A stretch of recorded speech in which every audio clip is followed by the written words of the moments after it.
When it comes to relationships, one of the most confusing and frustrating experiences is dealing with someone who has an avoidant attachment style. Today we're going to talk about what happens when you stop chasing an avoidant partner and how to navigate this tricky dynamic. If you've ever been in a relationship with someone who constantly pulls away or struggles to open up, this video is for you. We'll be breaking down the psychology behind avoidant attachment, why they behave the way they do, and what you should expect when you finally stop chasing them. Let's start by understanding what an avoidant attachment style actually is. People with avoidant attachment tend to have a positive view of themselves but a negative view of others. They're highly self-reliant and often fear becoming too dependent on others in a relationship. This fear stems from a deeper concern that closeness might lead to loss of independence or vulnerability, which they perceive as a potential threat to their emotional safety. Because of this, avoidant tend to pull away when things get too intense or when their partner gets too close. If you've ever been left feeling confused by mixed signals, this is likely the reason. So what usually happens when you stop chasing an avoidant partner, the first thing to understand is that avoidant are wired to crave space. When they feel overwhelmed or pressured, their default response is to retreat. This can leave you feeling frustrated, like you're always the one putting in effort while they're pulling away. However, when you stop chasing them, something interesting happens. By giving them the space they crave, you're actually playing into their need for independence, which can lead to a shift in their behavior. You see, avoidant are often drawn to people with anxious attachment styles, people who crave closeness and fear abandonment. This creates a push-pull dynamic in the relationship where the anxious partner tries to get closer while the avoidant partner pulls away. But when you stop chasing, you break this cycle. You're no longer feeding into their need for space, and this change can cause them to reevaluate the relationship.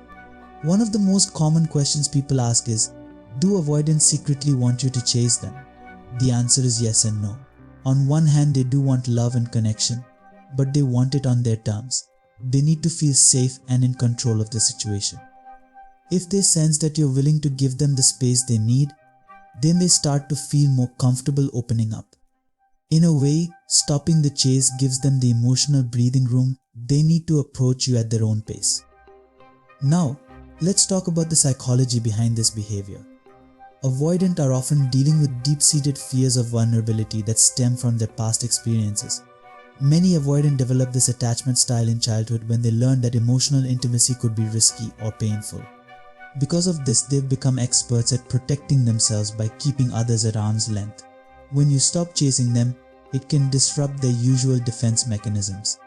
They might start to miss the connection and closeness they once had, but only after they feel that their independence isn't being threatened. But here's where things can get tricky. Avoidant often send mixed signals because they live with a constant contradiction. They want love and intimacy, but they fear the very thing they crave. This is why even after they pull away, they may come back into your life when they feel safe.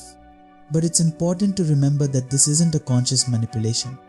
They genuinely struggle with balancing their need for closeness with their need for emotional safety. So, when you stop chasing an avoidant, expect a period of silence or withdrawal.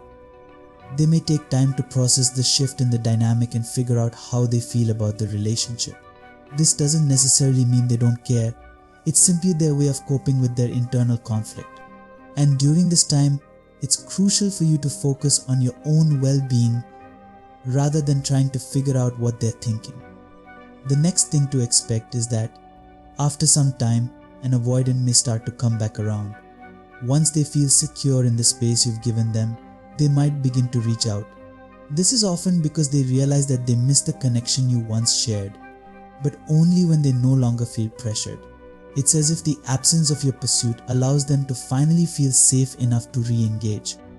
However, this doesn't mean that they'll automatically be ready for deep emotional intimacy. Avoidants still need to be approached with care and patience. If they do start to come back, it's important to maintain a balance. Don't immediately jump back into chasing them, but also don't shut them out. The key is to let them come to you on their own terms while maintaining your own boundaries and sense of self. It's also important to be realistic. Not every avoidant will come back or be ready to work on the relationship. In some cases, stopping the chase will simply lead to a permanent end to the relationship. But even if that happens, it's still a win for you. By letting go of the need to chase, you're reclaiming your own emotional energy and focusing on what truly matters, your happiness and well-being. If you found this video helpful, make sure to like, subscribe, and hit the notification bell so you don't miss out on any future content. Thank you for watching, and we'll see you in the next video.